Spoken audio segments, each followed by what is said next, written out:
My name is Paddy McHugh. This is Live on the Lot on Skippy TV. I'm going to play my song Meanwhile in Wilcannia.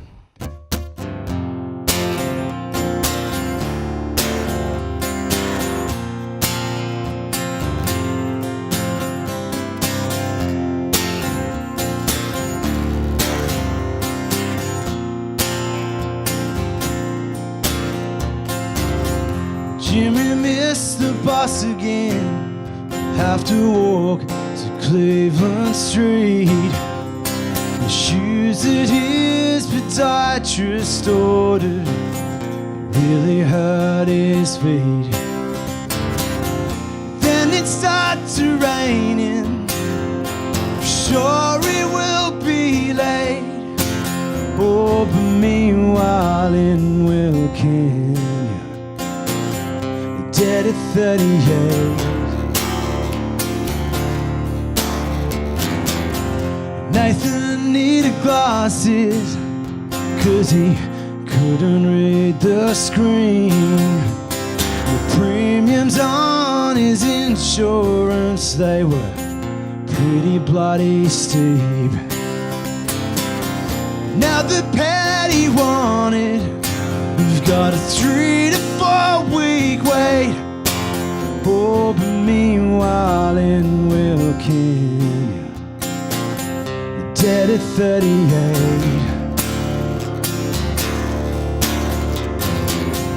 Bevan got a letter from his daughter's school.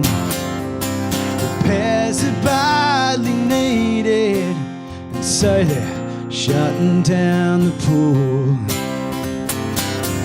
Where's she gonna train now? She's gotta represent the state. Oh, but meanwhile in Wilcannia, dead at 38.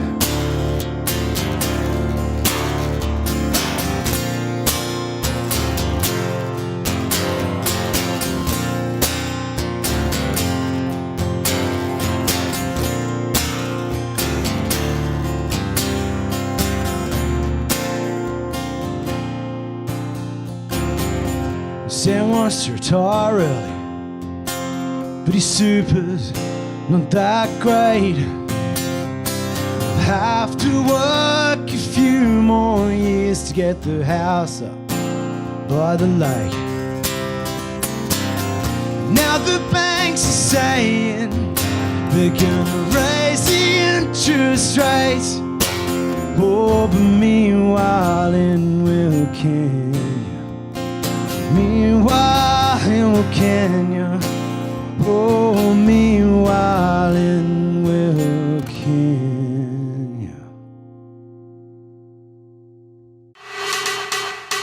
My name is Paddy McHugh. This is Live on the Lot on Skippy TV. And this song is called Held Back Your Hair.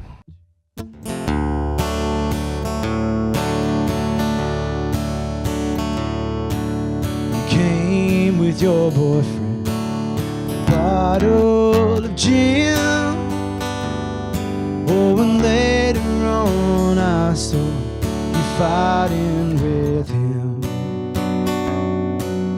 He left but you stayed, and how you did drink. Oh, and I thought you the prettiest that I'd ever seen. And for the back door, I followed you there.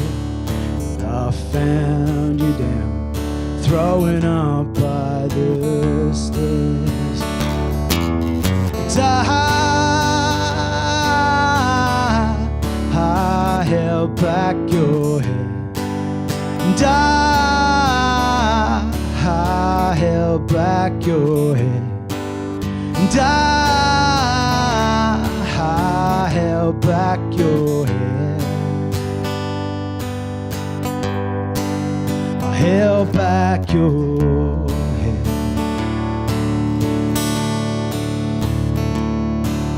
You took me to the speedway I'd never been, and you promised me you had some one off a virgin. You smiled and you took me, hold by my hand, and you left me behind the Jason Crumb stand. You were excited, I thought we'd get caught. You bit your lip as you pushed your hips forward.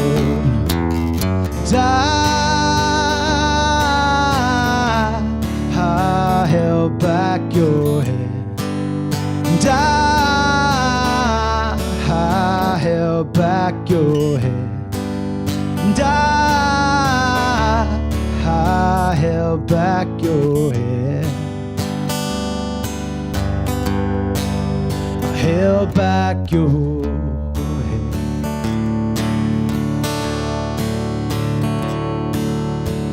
You were pregnant from the rose in your cheek, and the way that I catch you looking over at me.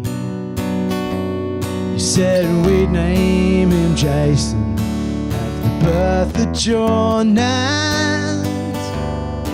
Oh, but JC came early and he spoiled your plans.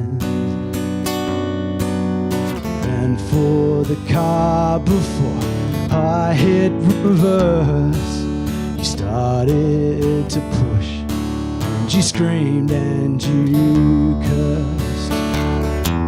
And I held back your head, and I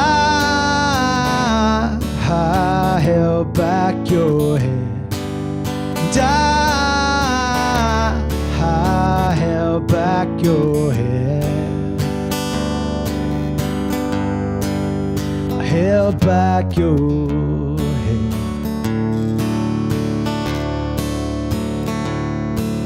The years have been long now, kids have all left. Oh, and just like your nan, you found a lump in your breast.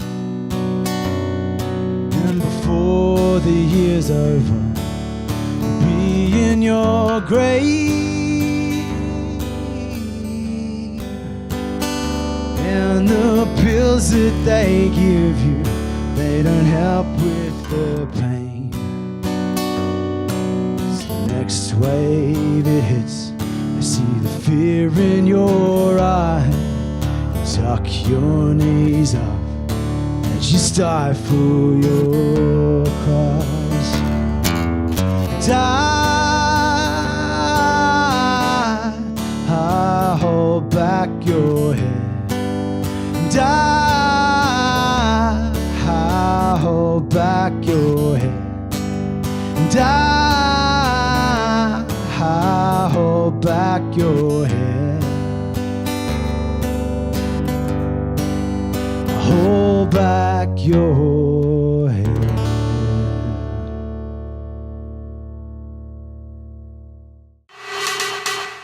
Paddy, welcome to Live on the Lot. Thank you for having me. Yeah, thank you, and thanks for those pretty moving versions of Meanwhile in Wilcannia and Held Back Your Hair. Oh, no problem. My pleasure. My pleasure. Yeah, it was a few people in the studio here. I think nearly jerked a bit of a tear out of them. Well, that's good to hear. That's what you're going for. You're looking for a response with your song, so that's great. Yeah. So, mate, Meanwhile in Wilcannia, pretty powerful song.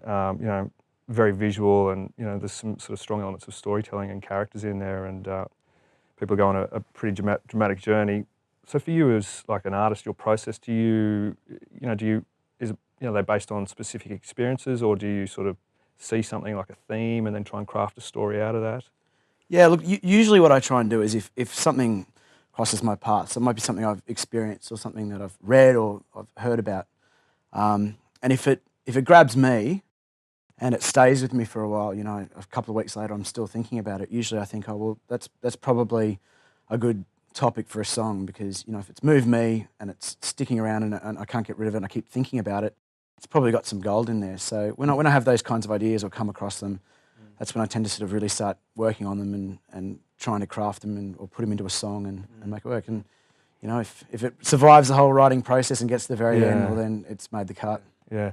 And so with that song, what moved you, or what kept sort of niggling inside you to write or express with that one? Yeah, I was at a funeral for an elder up in Brisbane where I live, and was having a conversation at the wake, and a journalist who'd done some work with the National Indigenous Times mentioned that the life expectancy for Indigenous men in the New South Wales town of Wilcannia was only 38 years of age, and it floored me when I heard it, like 38. You know, I'm 35, and you know, so it really resonated with me, and such a young. So you know, that stayed with me, and it made me think. You know, like here I am living my life, and I've got all my advantage, and you know, all these wonderful things, and you know, and most Australians have this wonderful future to look forward to, and you know, long, happy, healthy lives. Yet our fellow Australians, our countrymen, in certain parts, don't have that opportunity, and so I sort of was thinking about that, and the song really was a challenge to myself, but by singing it and playing it to people, it became a challenge to anybody who hears it. That you know, never, as you're going about your everyday lives, we need to make sure that we never actually lose sight of, you know, the concerns and the struggles of our Indigenous brothers and sisters. We need to remember that, not forget it. And so, as a white artist, I know in the film industry in Australia, and I'll probably be shot down in saying that, but there's almost a culture within the film industry that white artists shouldn't tell Indigenous stories. You know, Rolf de Heer's told a lot of Indigenous stories, but you know, hasn't really been anyone else, and I know within the ranks that they sort of like to preserve Indigenous storytelling to the Indigenous artists. Was there any sort of, you know, have you encountered anything like that as a musician, you know, in the music industry, or are you, as a white artist, you know, do people encourage you to tell those Indigenous stories? Yeah, look, you got to be careful. Like, I never want to do cultural appropriation. I want to avoid that. But look, my approach whenever I've touched on an Indigenous topic or any topic that's not my world, where it's not something, I've always tried to go into it with the idea that what I'm writing about is coming from the heart, and my intentions are to shine a light on something, bring the positive forward, and try and create, you know, a positive solution to things. And not that I'm trying to solve any problems or anything like that, but it's important to bring those issues to the surface, isn't it? That's right. And look, with that particular song, Meanwhile in Wilcannia, like, I've passed through Wilcannia a couple of times. I don't know any Barkindji mob, which is more from out there. And in a way, I did have my concerns about it. You know, here I am, as you said, a white artist from the city singing about Indigenous people who I haven't met. But I feel confident in singing it because my intention is to bring about positive change. And we need to, as Australians, all Australians, we need to be constantly reflecting on who we are as Australians. And because if we are going to, you know, move our nation forward, it has to be done together in a harmonious way, and with a shared consciousness. Yeah, and look, I'm looking forward to getting down to Wilcannia when I can. Have you played the track to the people at the funeral? Do you know, or have they heard it yet? Yeah, I've played it to quite a few sort of Indigenous people around Queensland, and I'm, you know, it's out in the radio, and I know there's a radio station in Wilcannia. And big shout out to them. Yeah, and I hope they're spinning it. And look, if anyone is hearing it in Wilcannia and sees this, you know, all I want to say is that, you know, as an Australian, like, we love you. We love your culture. We love what you've got. And, you know, we are here, and there's people out there who care and are thinking about what's going on in your communities. And we're not judging. We're just here to look to the future together. And that's really all I want. And yes, hope I'm not treading on toes. But look, you know, my heart's in the right place. Yeah, absolutely. And that's, you know, all I can hope for. Look, and one person who heard the song when I was playing it was Troy Casadale. Yeah. And he contacted me and got in touch, and he ended up playing guitar and singing the backing vocals on that for the record. So, well, there's a big endorsement for it. Yeah, you know, and it gave me some confidence. You know that if it's an a great, Indigenous man, you and Troy coming together. It's a positive message, isn't it? Yeah, and I think, you know, and the fact that Troy was willing to sort of stand behind it and put his name behind it, you know, I think we're on the right track. And you know, in my very limited experience, you know, all Aboriginal people want is a better future. And you know, if that song can in some way contribute to helping get there or whatever, well, then I'm happy to do it. Do you think music has much of a role to play when it comes to politics in Australia? Yeah, absolutely. Absolutely. I think, in fact, there should be more politically sort of based music because, historically it's always been a big part of politics and social change. Like every, revolution that's always happened has happened to music. And that's, we've had a lot of great Australian bands that have done the political thing. Midnight Oil's just reformed. Yeah. And they're still in Australia speaking now, to a lot I of think. people. Yeah. And there's definitely a place for it. And it's musicians and artists that keep the politicians in check. You keep the bastards honest. So, so there's definitely a role for it. Not all music has to be political. There's music to dance to, there's music to cry to, there's music to make love to, whatever. But yes, there's also space on that spectrum for music to provoke thought and encourage people to question themselves and what they're doing. So Paddy, people often, always describe the music and what really grabs them is the honesty and the authenticity. You've got a background in punk. Has sort of moving away from punk into, the alternative music sound, has that, how has that changed, or influenced the way you can express yourself now as an artist? And, can you touch on bigger issues or deeper issues at all? Or? Yeah, absolutely. Punk rock is all about, honesty.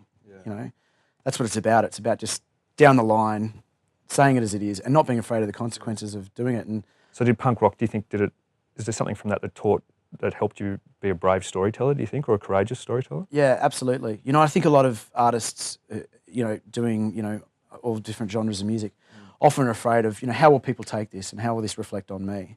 And I've got the luxury of being in this world, but I don't care, in a way, how people take it because I'm confident in what I'm saying, what I'm doing, and I think it's important. And, and if it makes people reel back and feel uncomfortable, well, good, because that's kind of what I'm trying to do, you know.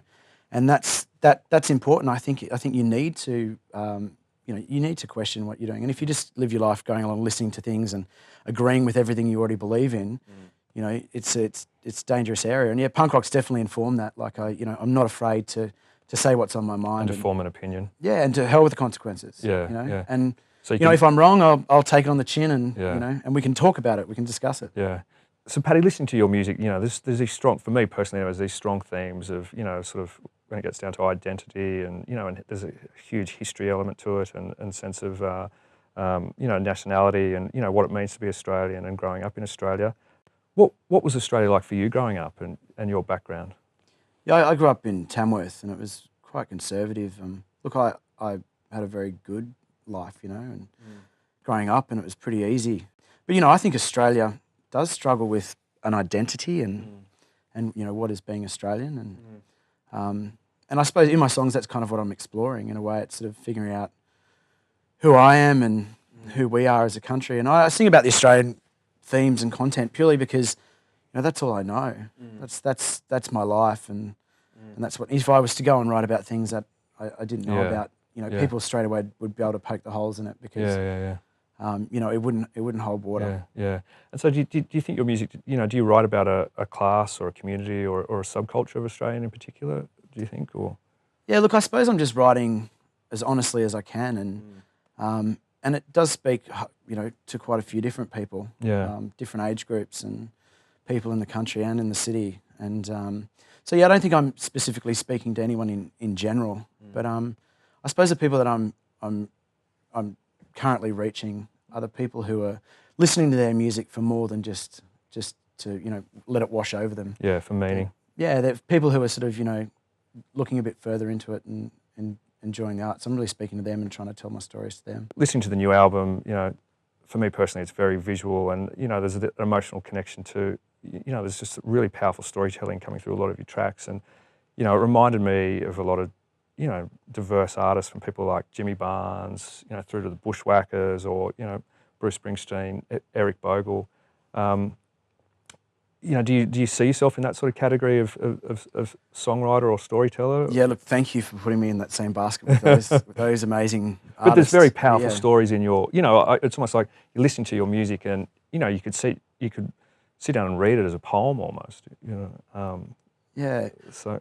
Absolutely, like that, and I suppose I just borrow from that well-trod path of storytelling in music, and there's lot coming from the folk world and the country world. And but you know, growing up in Tamworth, I listened to a lot of Slim Dusty. Yeah, okay. Growing up, and he definitely does that well. You know, he's a storyteller to music, and so he had a big sort of influence on my my songwriting and how I like to deliver it. Yeah, okay. Who are you listening to now? Are there sort of, you know, any peers or contemporary artists that you really admire and look up to? Yeah, absolutely. Look, a person I'm a huge fan of and I really admire is Steve Earle. Yeah, okay.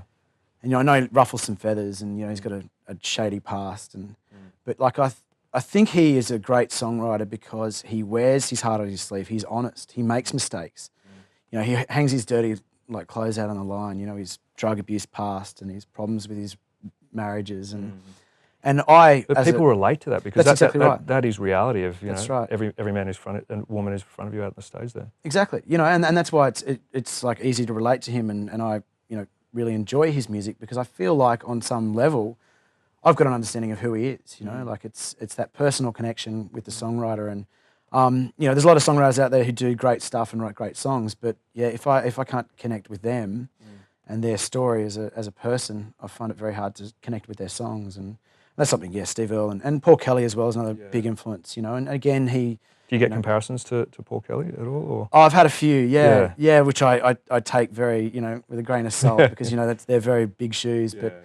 But look, you know, I think essentially we're all sort of doing the same thing, and, you know, like we're telling our stories, we're trying to tell them in a way that's done and try and be real about it and present ourselves as well as the songs. And look, anytime you want to compare me to Paul Kelly, I will take it. Okay.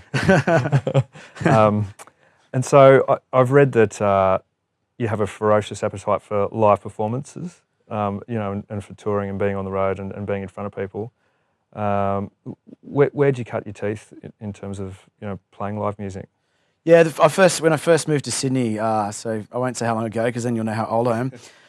Yeah, I came here and got involved in like the punk rock scene down here, and I started a thrash band with some friends, and yeah, we used to, you know, cruise around the inner west, destroying venues and playing as loud as we possibly could, and I really enjoyed that, and I got sort of addicted, I suppose, to playing live. I'm a very social person. I love to talk to people. I love to be out meeting new people, and as a performer and as an artist, it gives us the best opportunity to do that. You know, you get to go to a different venue, a different city most nights, and meet new people every time. And I just absolutely love that human contact. And and playing music. You know, I would have given up years ago if it wasn't for that live aspect. You know, that's what I look forward to: getting out on the road, getting on tour, and what's the live scene like in Brisbane at the moment? Because you know, you hear. You know, you don't have to go anywhere to find out what, you know, everyone thinks of the live music scene in Sydney at the moment and all sorts of stuff. What's it like in Brisbane, the culture and the community when it comes to live music? Yeah, look, I don't want to give it away too much because we've got a little amazing little bubble happening up there, and we don't want all these people from Sydney coming up and ruining it. No.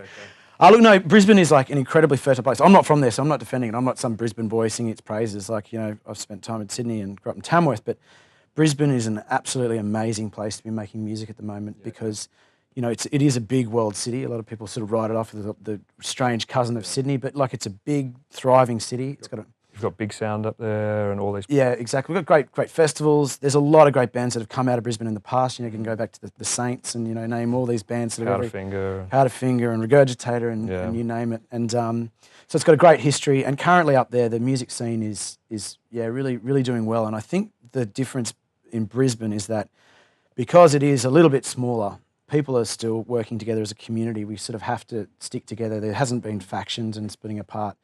And it's incredibly supportive. It's incredibly fertile. And I'm really enjoying sort of being in that mix up there. Yeah. So, Paddy, we've talked about the past and the present. So, the future, the new album's out, Citybound Train. So, people can grab that at all the usual places.